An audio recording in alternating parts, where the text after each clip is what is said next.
Olá, sejam todos bem-vindos ao nosso programa Cabalá em 10 minutos. Eu sou Marcel Fernandes, professor da Escola de Cabalá Brasil. Hoje a gente tem uma pergunta do nosso amigo Jorge Grass. Ele já fez uma outra pergunta complexa, numa outra ocasião aqui. E agora ele volta em grande estilo, nosso amigo Jorge Grass. E ele pergunta o seguinte: partindo do princípio que Deus é infinitamente bom, inteligente e justo. 1. Porque Deus criaria um sistema onde, para um sobreviver, precisa cercear a vida de outro, animal, vegetal e etc. Precisa matar mesmo, né? Porque para a gente comer, alguma coisa tem que morrer. Então, a primeira parte da pergunta dele é isso. Por que um Deus bom cria um sistema que funciona dessa forma, que para manter um vivo, o outro tem que morrer? Ponto número 2. Indo nas primeiras encarnações na Terra, se no surgimento de todas as vidas, umas surgiram antes, outras depois, proporcionando a elas condições diferentes de experiências, como ver justiça nisso? E 3. Sendo infinito nas melhores qualidades, o Criador, como aceitar um sistema que faz a sua obra, ou as suas criaturas, sofrerem para se ajustar? Isso é o melhor sistema que um Deus infinitamente bom e amoroso e justo poderia criar? Olha só. Vamos lá, né? 3 em 1. Mas veja, qual que é a preocupação central aqui do nosso amigo Jorge? Contradição. Né? Se Deus é bom, por que o mundo é ruim? É o que a gente poderia aqui resumir os 3 pontos do Jorge. O primeiro é a questão da sobrevivência, onde para uma criatura viver, ela tem que matar outro, né? Então, sei lá, um determinado animal tem que comer um vegetal para viver, ele mata o vegetal, depois vem um animal maior, come aquele animal, depois vem um homem no final, no topo da cadeia alimentar, e come o último animal ali, e para isso aquele animal teve que morrer. Isso não parece justo. Parece contraditório com a ideia de um Deus bom. Segunda parte dele, né? Se algumas pessoas viveram, sei lá, na Terra no tempo que não existia dentista e elas tinham dor de dente, e a gente vive hoje com alta tecnologia, onde a gente quase não sofre por conta do avanço da medicina, da odontologia, da tecnologia, etc. Por que aqueles sofreram? Porque viveram no passado e a gente, em tese, sofreria menos. Por que aquelas almas tiveram menos vantagem do que a gente? De novo, contradição. Parece que Deus não está tratando as pessoas de maneira equânime.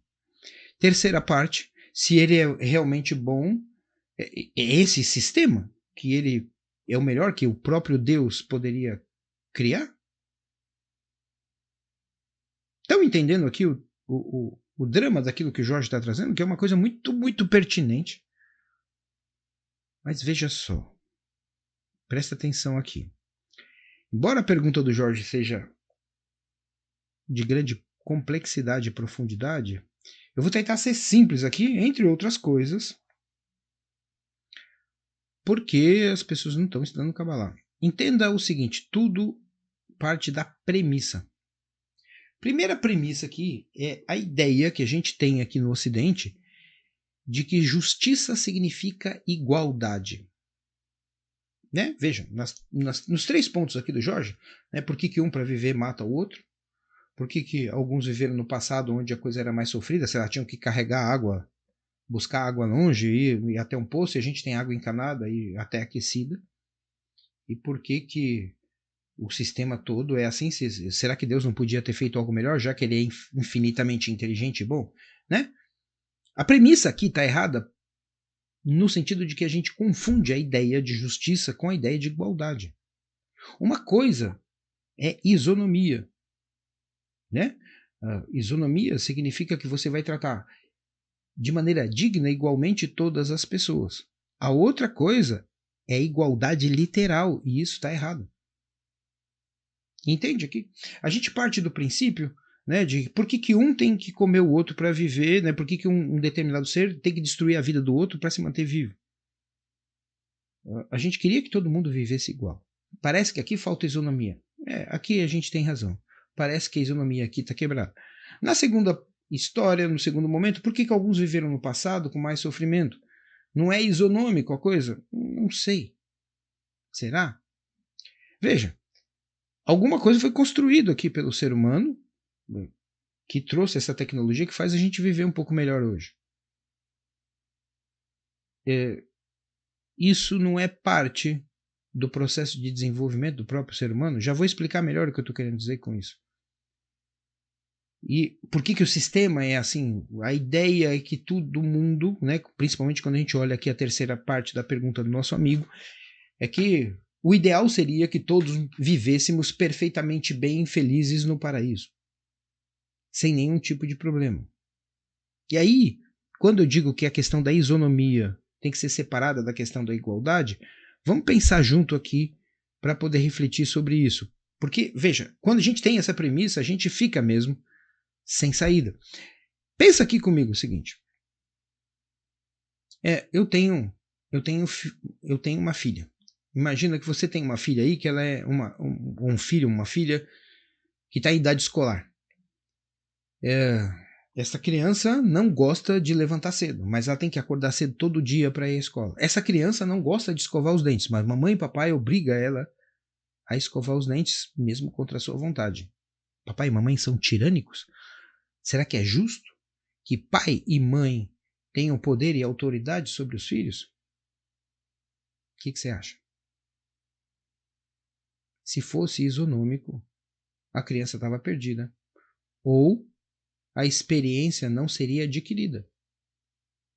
Porque quando a gente recebe ordens de papai e mamãe, a gente não está simplesmente cumprindo as tarefas que eles nos obrigam. Escovar os dentes, levantar cedo da cama, estudar para a prova na escola, fazer a lição de casa com capricho.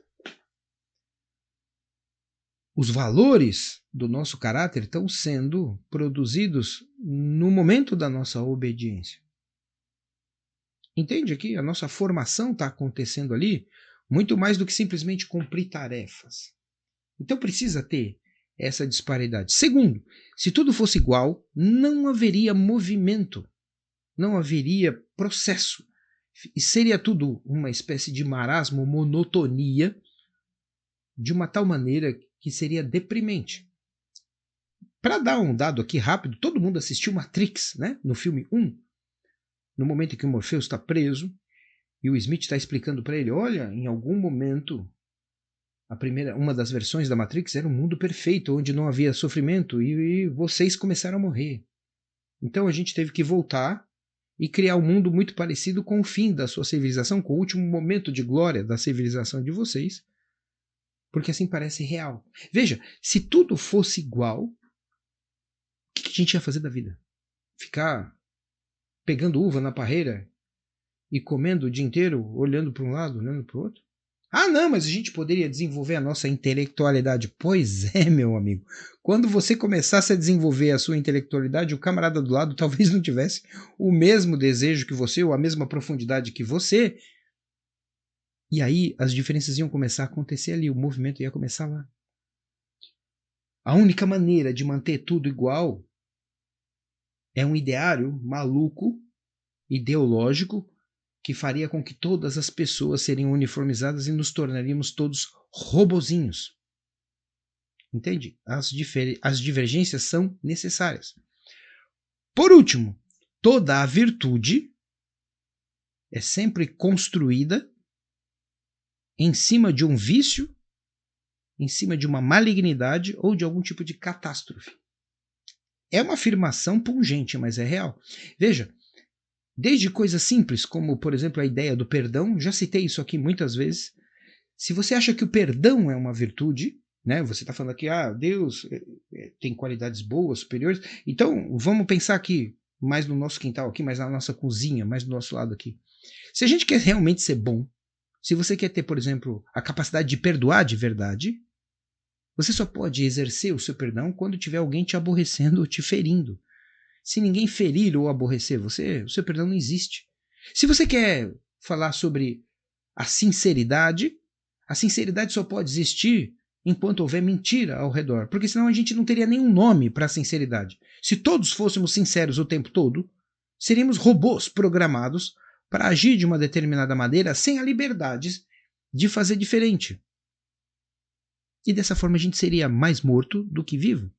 Veja, Não haveria possibilidade de alguém fazer um esforço para ser sincero, ou para ser sincero de maneira virtuosa, se não existisse mentiras e insinceridades ao seu redor.